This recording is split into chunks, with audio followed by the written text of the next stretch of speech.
Тили-тили-бом, закрой глаза скорее. Кто-то ходит за окном и стучится в двери. Тили-тили-бом, кричит ночная. El misterio del Santo Sudario. Catedral de Turín, Italia, 1998.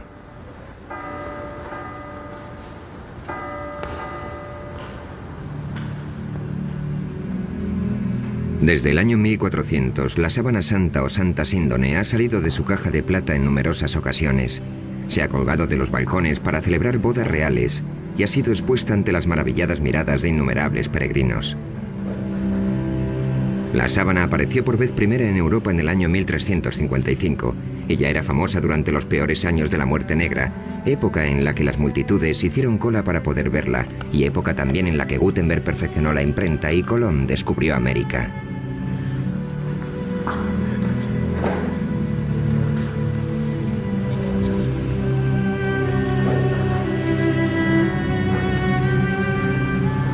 En aquel momento escaseaban las herramientas científicas y las falsificaciones estaban a la orden del día, por lo que resultaba imposible resolver la cuestión de la autenticidad del lienzo. El público en su gran mayoría aceptaba que la sábana era auténtica, pero el debate entre ciencia y religión no había hecho nada más que empezar. En 1898, la Iglesia permitió que se examinara la sábana a través de la mirada imparcial de un nuevo invento: una cámara.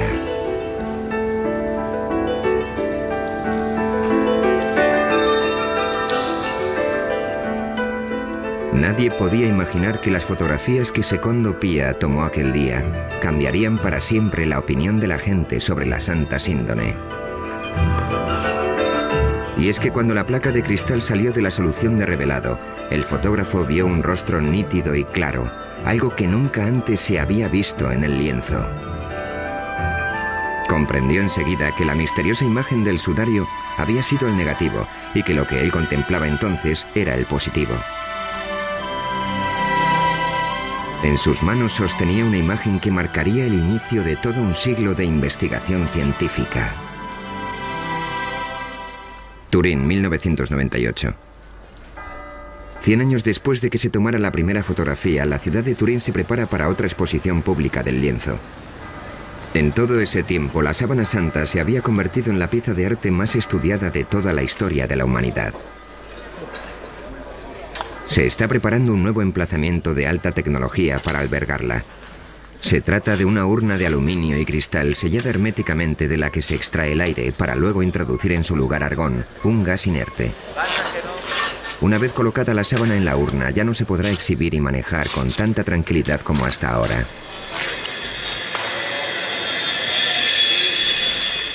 Toda esta actividad puede resultar sorprendente si consideramos que las pruebas efectuadas con el método del carbono son correctas y la sábana, por tanto, no es más que una falsificación. ¿Es solo fe ciega o realmente existen motivos para dudar de los descubrimientos científicos? El lienzo vuelve a estar en el centro de la polémica. Existe una entrada lateral sin señalizar y los guardias garantizan el acceso restringido a la sala.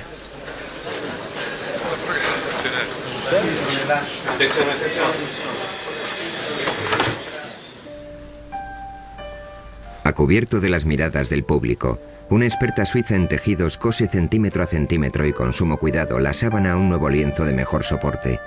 Tan solo una cámara documenta el proceso. Para el conservador del sudario no existe duda alguna sobre quién era la persona a la que una vez cubrió este lienzo.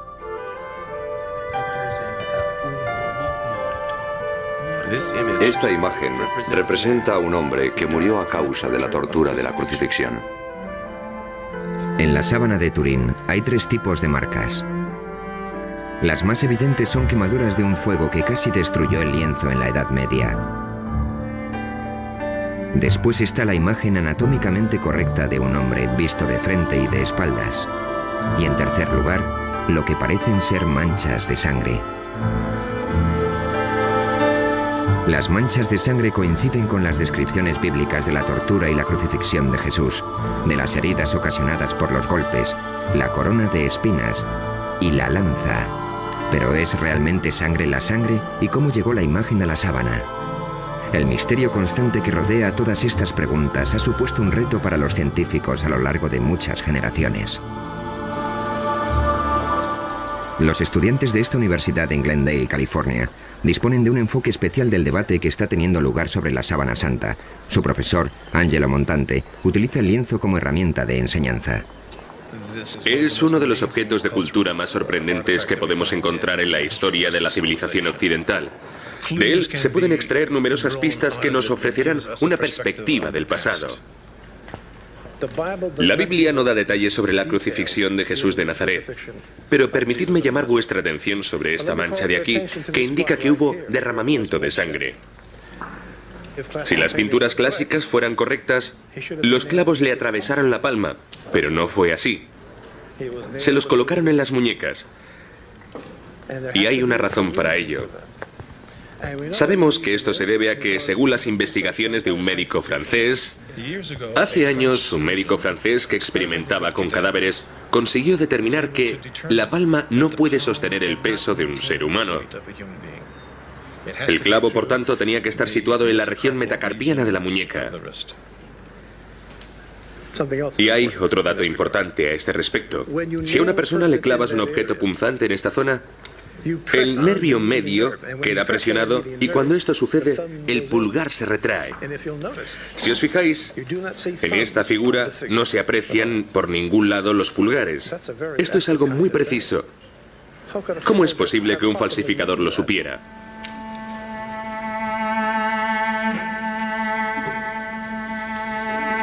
Aquí tenemos una imagen mejorada de la sábana.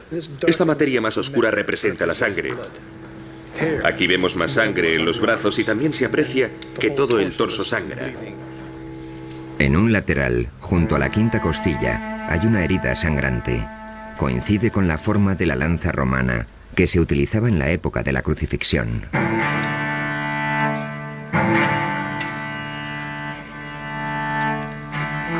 En la sábana hay mucha sangre, tanta que no puedes evitar asombrarte de la crueldad de los romanos, que tanto dolor le causaron a este hombre. La crueldad que refleja la sábana supera con creces la mayoría de las versiones artísticas de la Pasión de Cristo. ¿Por qué un falsificador habría representado más de lo que la gente esperaba ver? Las vetas de sangre no muy grandes que aparecían en la espalda y las piernas del hombre del lienzo desconcertaron a los investigadores durante años, hasta que se dieron cuenta de que coincidían exactamente con la peculiar forma del látigo del siglo I, el flagrum. Lo que tengo en la mano es una réplica de un instrumento de tortura romano llamado flagrum. Al final de cada correa podéis ver unas pesitas. Observar que entre las dos existe un espacio.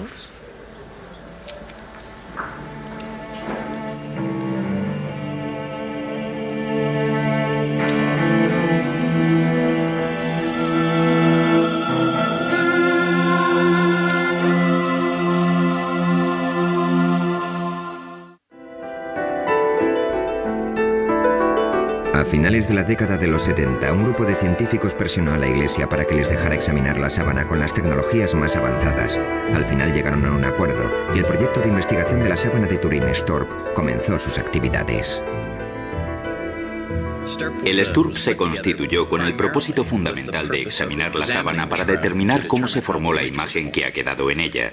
Pero nos encontramos con un gran problema. Nunca podríamos ver lo que íbamos a examinar hasta que no lo tuviéramos allí. Era como una expedición a una zona desconocida de la jungla. Llevamos con nosotros una gran cantidad de tecnología, casi todos los instrumentos imaginables de que disponíamos para determinar cómo se había formado la imagen. Pensé que iba a poder entrar en la habitación, acercarme a la sábana descubierta, mirarla de cerca, ver las pinceladas y marcharme a casa.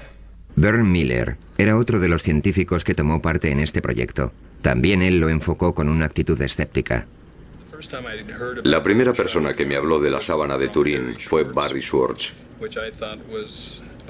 Pensé que se trataba de un cuento de hadas o algo así. Pero el objetivo del STURP era descubrir el mecanismo que había provocado la aparición de una imagen en un trozo de sábana y no en confirmar que el lienzo era en realidad el sudario de Cristo. Así que, relevados de esa responsabilidad, podíamos verla de un modo más objetivo. Por aquel entonces yo no sabía lo que era esa sábana, jamás había oído hablar de ella. El miembro del STORP, Don Lin, decidió abandonar por un tiempo su trabajo diario como director del JPL, el programa de imágenes digitales de la NASA. En aquel momento estábamos trabajando en el programa Vikingo, que consistía en un aterrizaje suave en Marte. Básicamente tuvimos un día para montar el equipo, para desembalarlo, armarlo y calibrarlo. Se suponía que en torno a la medianoche de aquel día nos entregarían la sábana, y serían las 11 o incluso un poco antes, algo muy raro, cuando bajaron el lienzo por el pasillo hasta la sala donde nos encontrábamos.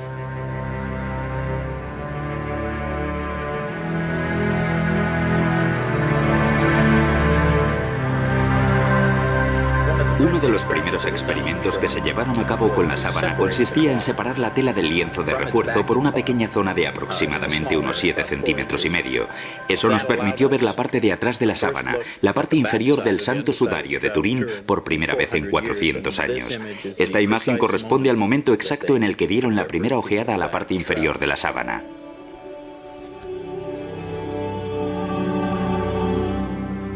Entonces el profesor Ricci del equipo italiano insertó una cámara endoscópica entre las dos telas.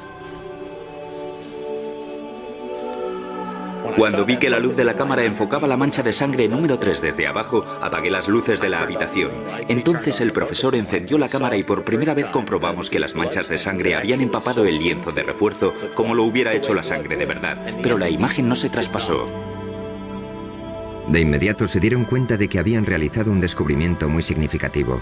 Al contemplar de frente el sudario, tanto la imagen como la sangre se mostraban con gran nitidez. Cuando la luz se colocaba detrás de la sábana, la sangre seguía siendo visible, sin embargo, la imagen no. Eso era algo que no sabíamos hasta aquel momento y significaba que la imagen no podía estar pintada, pues si no, en el lienzo habría una cierta densidad de pintura que quedaría reflejada en una fotografía de luz transmitida.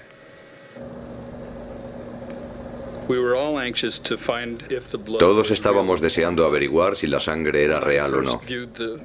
Cuando examiné por primera vez el lienzo, durante todas esas pruebas, no creí que la sangre fuera real. Era roja y parecía fresca, demasiado para una sangre con 2000 años de antigüedad. Para determinar si era real, tomamos muestras en una cinta de superficie adhesiva y la examinamos en el laboratorio más tarde. Pasaron varios meses antes de que determináramos que era sangre de verdad. En la siguiente diapositiva vemos la sangre sobre el entramado de la tela, los micropuntos de esta foto. ¿Es esta la sangre de Jesús? ¿Es la sangre de otra persona que fue crucificada por los romanos?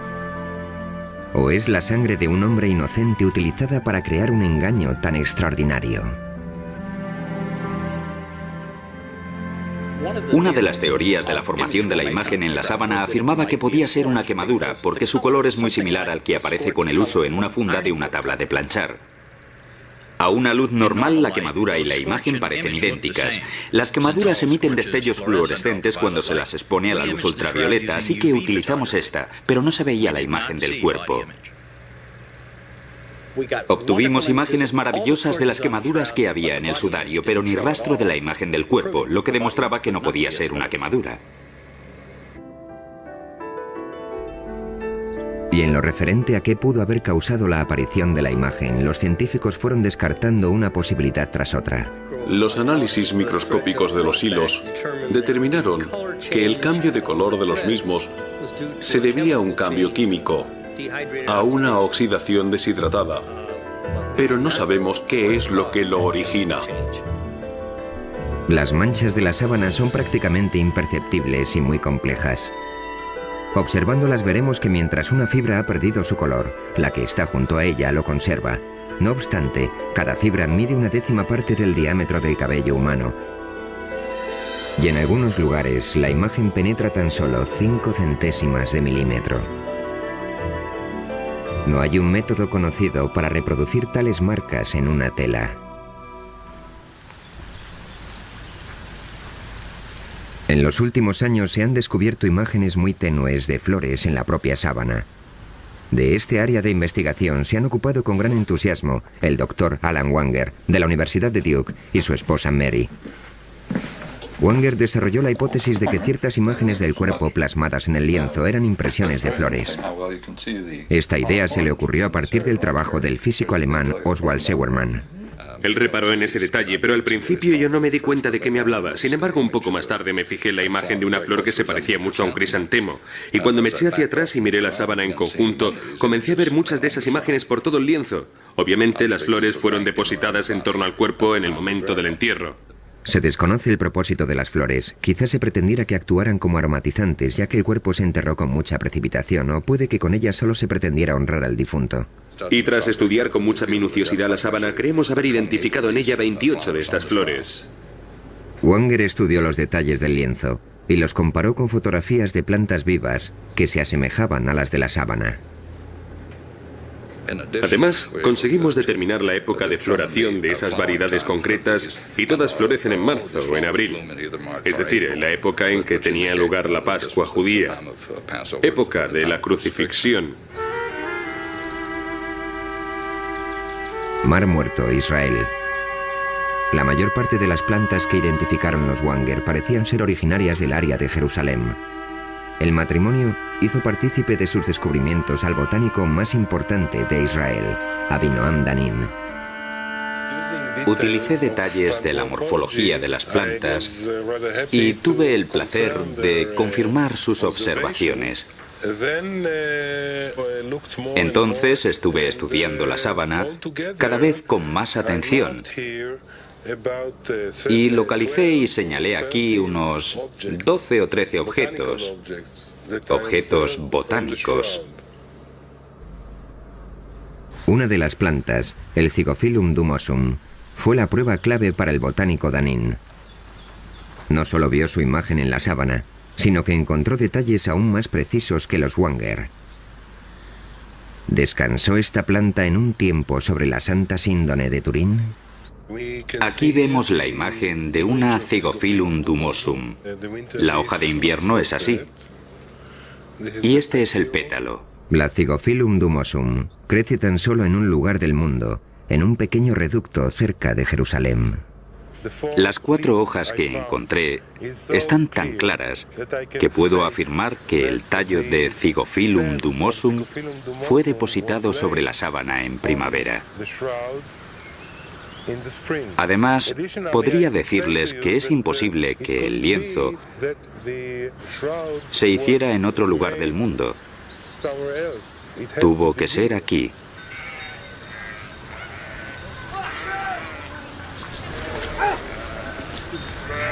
Y si había flores en torno al cuerpo, también tendría que haber polen. El polen puede durar miles de años, y a través del microscopio se pueden diferenciar y distinguir todas las variedades. Eran pistas demasiado pequeñas para el ojo humano, que esperaban la llegada del detective apropiado. En 1973, el criminólogo suizo Max Frey obtuvo una autorización para tomar muestras del polen del tejido de la sábana santa y las conservó en portaobjetos de cristal. Este hombre, que contaba con una formación en botánica, pasó años analizando su contenido de polen.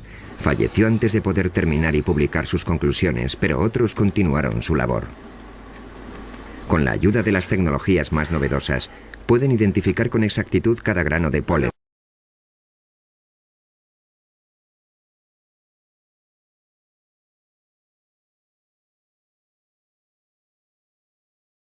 de Frey. Pensé que también había algunas bayas con el mismo tipo de polen, pero todavía no las hemos encontrado. Es el primer caso que vemos de este tipo de polen. El objetivo es determinar exactamente qué plantas rodeaban el cuerpo y cuáles eran las especies predominantes. De los 58 tipos de polen identificados hasta el momento, 28 de las plantas que los producen tan solo existen en Oriente Medio, prueba de que la sábana pasó aquí una parte de su historia. Muchas de ellas todavía siguen formando parte de las vidas de los habitantes de la región, como por ejemplo la Fagonia mollis. Los bizantinos establecidos al sur del Sinaí utilizan las hojas de la Fagonia mollis para sanar heridas superficiales. Toman los tallos y las hojas verdes, los queman y usan la ceniza para colocarla sobre las heridas. La llaman uraga.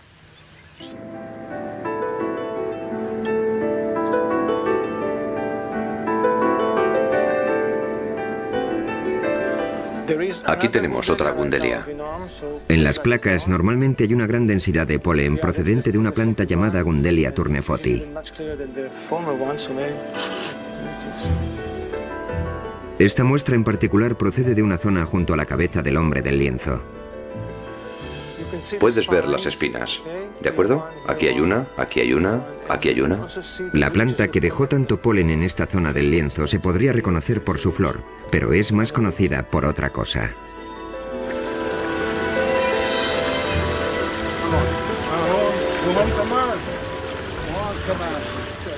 Tengo que utilizar mi cuchillo porque es una planta con muchas espinas.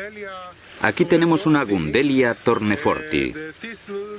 Es el cardo con la mayor frecuencia de granos de polen en la Santa Síndone de Turín.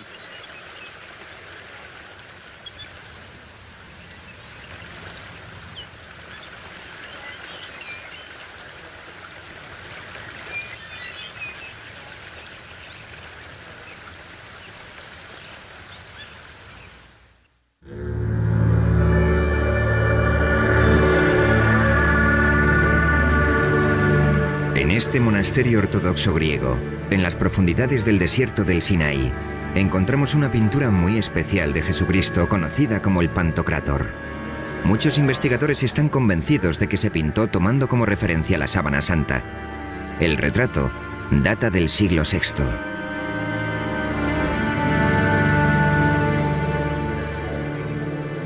En el icono podemos ver que los ojos son muy grandes y están bastante separados. Cuando lo comparamos con la sábana, vemos que los ojos del hombre del sudario están separados y ligeramente descentrados.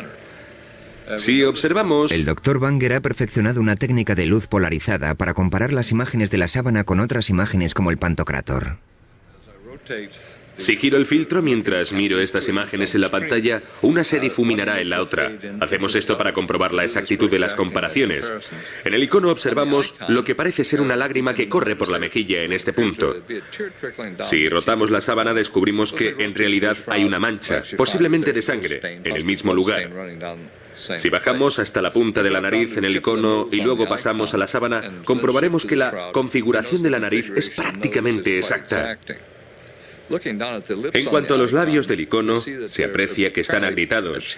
Y si contemplamos los detalles de la sábana, comprobaremos que todas esas marcas son prácticamente visibles.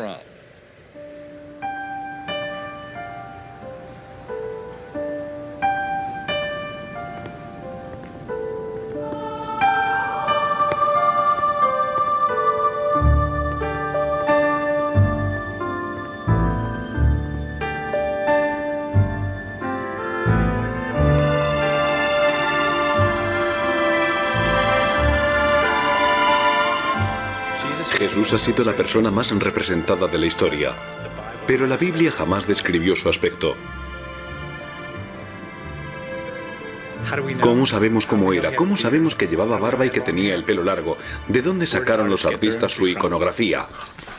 El historiador de arte Jack Riley ha realizado un estudio sobre el rostro de Jesús en la pintura. ¿Existe una fuente común para la representación de esta imagen que todos conocemos tan bien? Cada artista tiene su propia visión del hombre, en actitud sufridora o triunfante, del redentor o del humilde.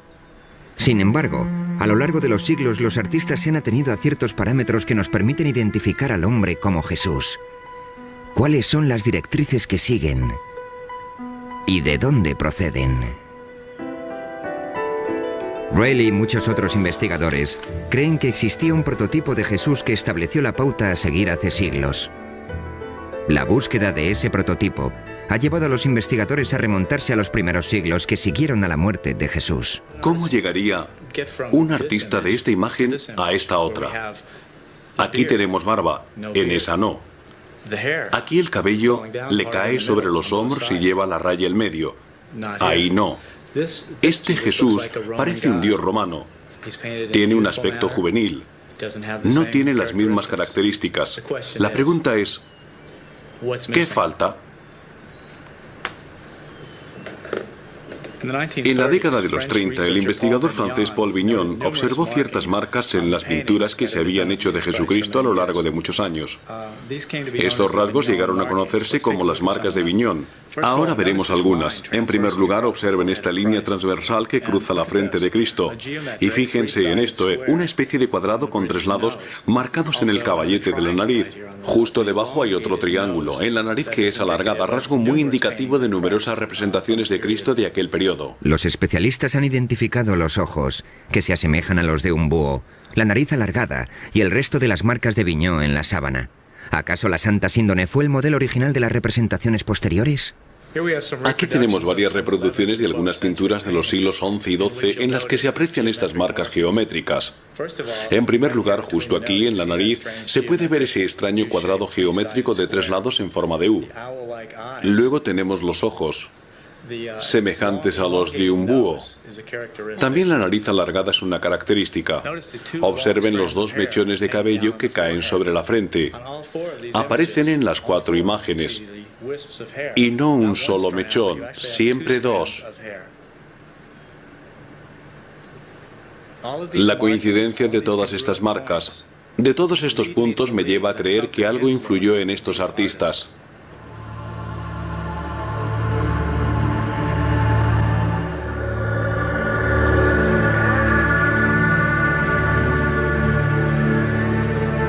Si la sábana es el sudario de Jesús, entonces su peregrinaje comenzó aquí, en el lugar donde Cristo murió.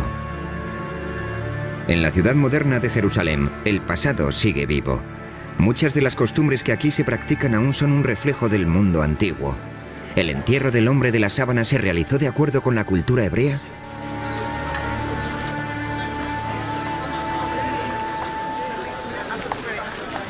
Rabbi Misha Halpern nació en los Estados Unidos y lleva muchos años viviendo en Israel.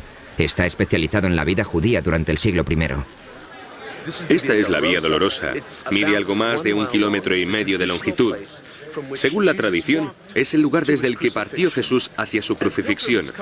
De todo el mundo han venido y siguen viniendo peregrinos para recorrer el mismo trayecto que Cristo. 20 shekels el libro. ¿Alguien quiere algo? $4. En aquella época, Jerusalén era una ciudad judía y como tal, Jesús debió ser enterrado en el contexto de la ley hebrea.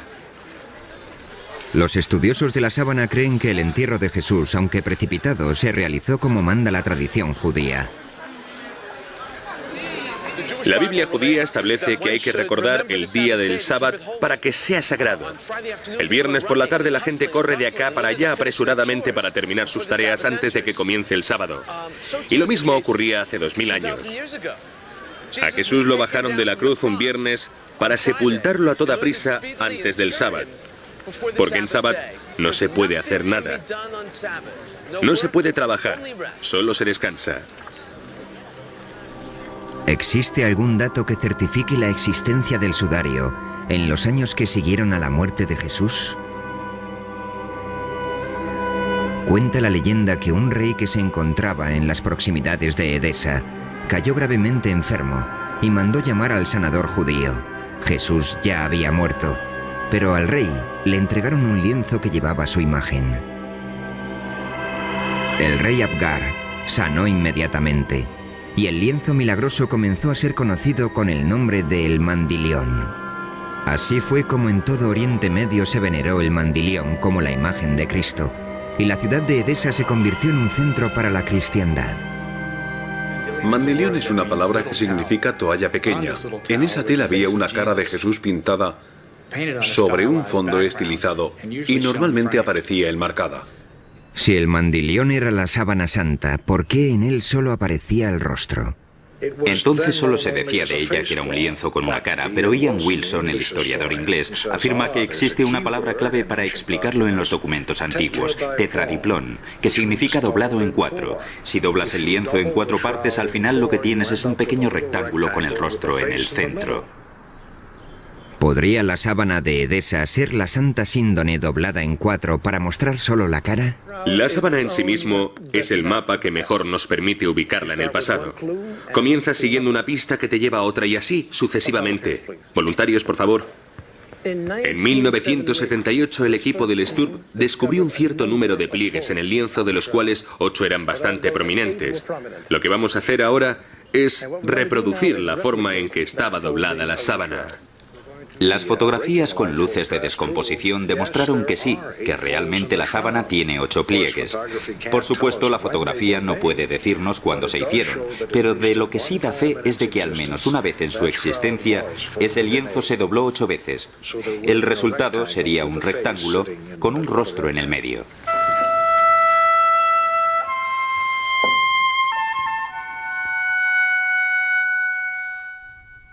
En el año 944, el mandilión fue trasladado a Constantinopla, donde con cierta periodicidad se exponía para que el público pudiera verlo. Allí mismo, en el año 1203, un caballero francés de la Cuarta Cruzada dijo haber visto la imagen del cuerpo de Cristo en un lienzo. Un año después, los cruzados saquearon la ciudad y se llevaron el botín a Europa. En este punto finaliza de forma radical el rastro del mandilión y comienza la historia de la sábana santa.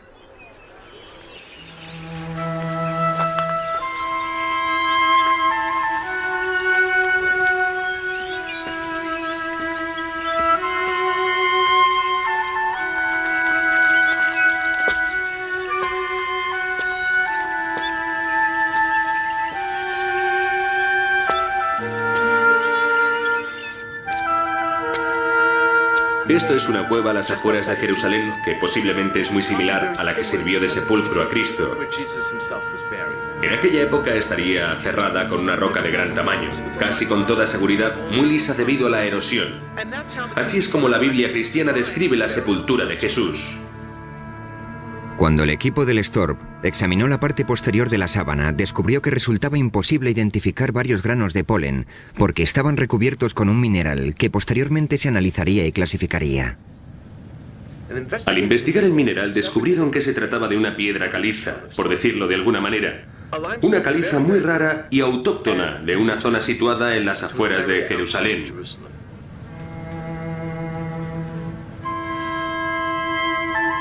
La Santa Síndone está cubierta de sangre, así que deberíamos preguntarnos ¿por qué no lavaron el cuerpo de Jesús como exige el entierro tradicional de la ley judía? La respuesta podría ser la siguiente. Cuando un cuerpo sangra mucho, no se purifica con agua por temor a eliminar toda la sangre. Esa sangre tiene que purificarse con el cuerpo. Incluso, hoy en día, cuando en las noticias informan de una acción terrorista en Israel, por ejemplo, inmediatamente acuden al lugar los rabinos y la gente reza y recogen la sangre de las víctimas que está en el suelo para poder enterrarlas adecuadamente. Según la Biblia cristiana, en la tumba se encontraron 2 lienzos, el sudario y otra sábana. Se creía que la segunda había cubierto el rostro de Jesús justo después de que lo bajaran de la cruz. Simón Pedro vio la sábana en el suelo y también el sudario con que le habían cubierto la cara. No estaba en el suelo con el resto de la sábana, sino doblado en un lugar aparte. Este lienzo, que recibe el nombre de sudarium, se puede encontrar hoy en día en Oviedo, ciudad situada al norte de España. Jorge Rodríguez es miembro del Centro de Estudio Español de la Sábana Santa. Y Mark Gussin ha escrito hace poco un libro sobre el sudarium y su relación con la Santa Síndone.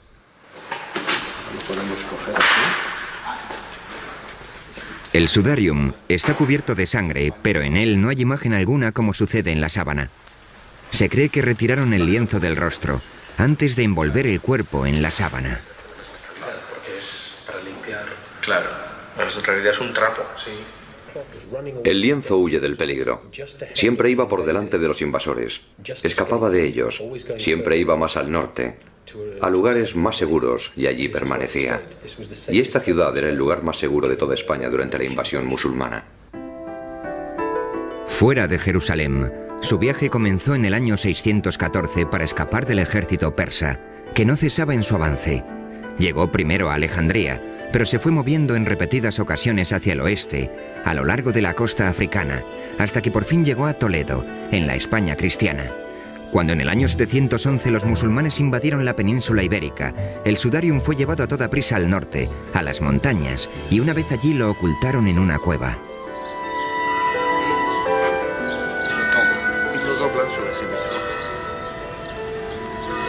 Con ayuda de una réplica, los investigadores muestran cómo se colocó la sábana alrededor del rostro, de forma que absorbiera la sangre y otros fluidos de acuerdo con la costumbre hebrea, siempre respetando el precepto de cubrir el rostro de una víctima de la violencia y de mantenerlo tapado para que la sangre no se separara del cuerpo. Esto supone que ha estado cogido así, al pelo.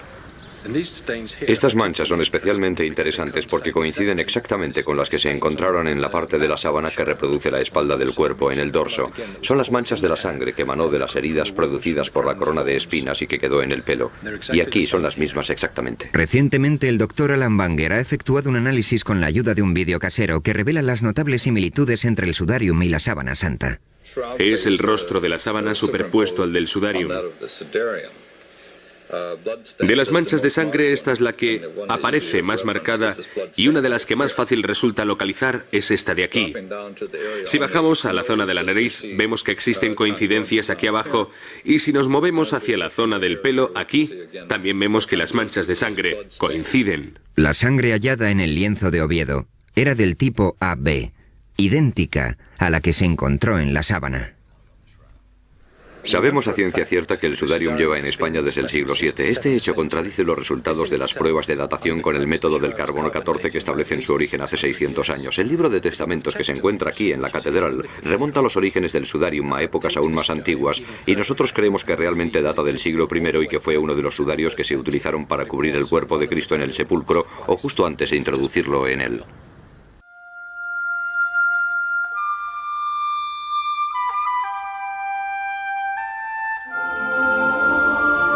En 1988, las pruebas del carbono 14 concluyeron que el lienzo no tenía más de 600 años de antigüedad. Parecía que tal afirmación pondría fin a todas las investigaciones científicas sobre la sábana. Se aventuraron muchas teorías que exponían la posibilidad de que las pruebas se equivocaran, pero muy pocos científicos estaban convencidos de ello. Entonces, un microbiólogo, el Dr. Garza Valdez, anunció un descubrimiento significativo. Sobre las fibras de este antiguo lienzo encontró una fina película originada por una bacteria que podía distorsionar la datación por medio del método del carbono.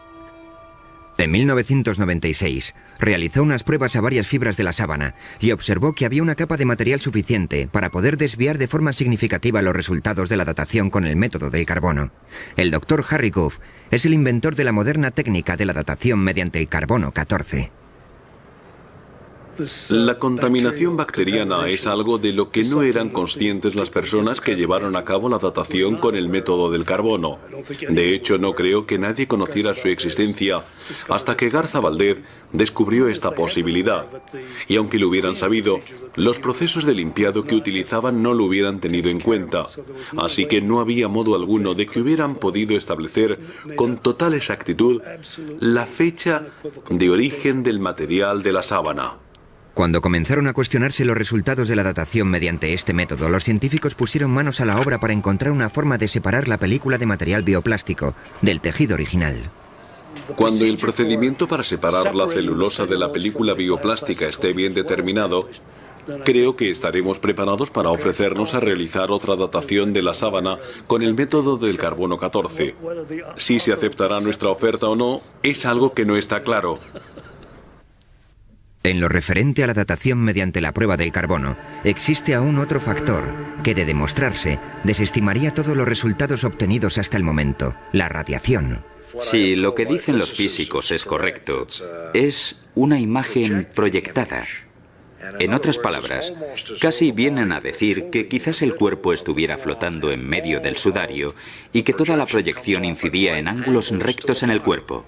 Esta imagen está directamente tomada del cuerpo, que está paralelo a la gravedad. Es algo tan extraordinario que la única explicación posible es que se trate de fenómenos de radiación. La radiación puede ser el único modo de explicar los recientes descubrimientos, según los cuales la imagen sería como una placa de rayos X que revela estructuras internas del cuerpo. Ahora estamos viendo los huesos, los metacarpianos, que son estos. Pero lo más sorprendente es que cuando nos movemos hacia la zona de la muñeca y vamos superponiendo la radiografía, podemos identificar todos los huesos de la muñeca de la sábana de Turín. Vemos que los rasgos del esqueleto en la profundidad del cuerpo consisten en una especie de radiación de rayos X. Por eso opinamos que la imagen, en lugar de derivarse del contacto directo de la sangre y demás, está formada básicamente por esta notable y única situación de radiación. Si superponemos una calavera al rostro que aparece en la sábana, vemos que se aprecian estructuras internas con notable claridad. Aquí observamos que lo que estamos viendo son las imágenes de los dientes. A medida que vamos alternando una imagen con otra, vemos que en la sábana aparecen los dientes con sus raíces y todo. Entonces, ¿cuál es la fuente de la radiación? Algunos investigadores opinan que también tienen la respuesta a esa incógnita. Creo que esta imagen quedó plasmada en la sábana debido a la transformación que tuvo lugar durante la resurrección. El cuerpo pasó de un medio a otro, y al hacerlo, dejó un retroceso de partículas de radiación tras de sí que marcaron la imagen de la sábana. Por eso también hemos conseguido el efecto tridimensional en otras cosas. ¿Qué causa este fenómeno? No lo sé. Y aún más difícil sería explicar cómo se obtiene esa energía de un cadáver.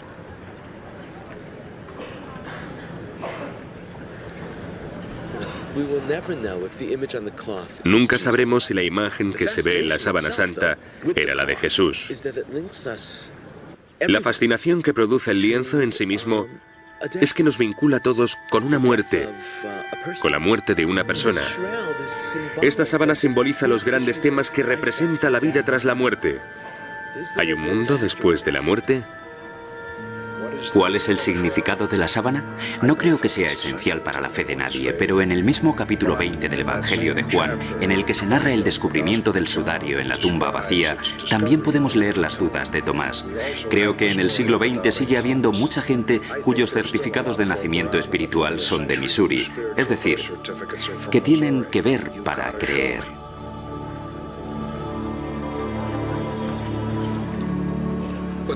Lo que me ha llamado la atención durante todos estos años ha sido el misterio que la envuelve. Creo que en la sábana hay claves que todavía no se han revelado o que no son evidentes y claras para la gente que contará la historia de la Santa Síndone y de cómo se creó. Sabía que la gente me preguntaría si había vivido grandes experiencias religiosas o algo así. Así que me senté ante el lienzo a las 3 de la mañana y guardé silencio. No había nadie por allí. Entonces lo miré y dije, bueno, ¿cómo te sientes? No, lo cierto es que no viví grandes experiencias religiosas. Pero una cosa que realmente caló muy profundo en mi mente fue contemplar la cabeza. En comparación con el cuerpo, su rostro tiene una expresión pacífica y serena, a pesar de que el cuerpo había sufrido horribles tormentos. Una parte no encaja con la otra.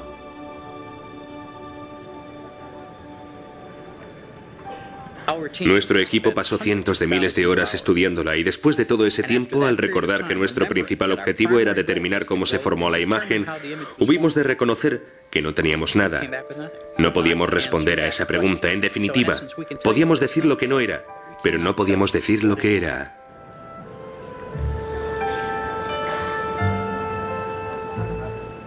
La teología no debería entrar en conflicto con la tecnología. La razón jamás podrá probar la divinidad de Cristo.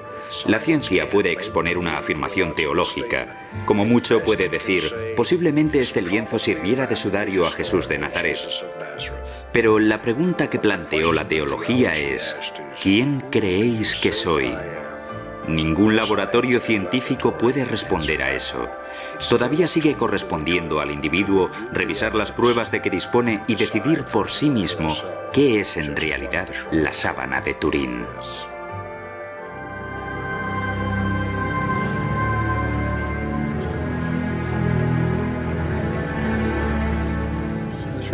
La sábana santa de Turín ha causado en mi vida una impresión más profunda que cualquier otra cosa. Durante más de 20 años absorbió por completo mi atención. Hoy por hoy aún no he terminado con ella y espero que siga siendo el centro de mis esfuerzos durante el resto de mi vida.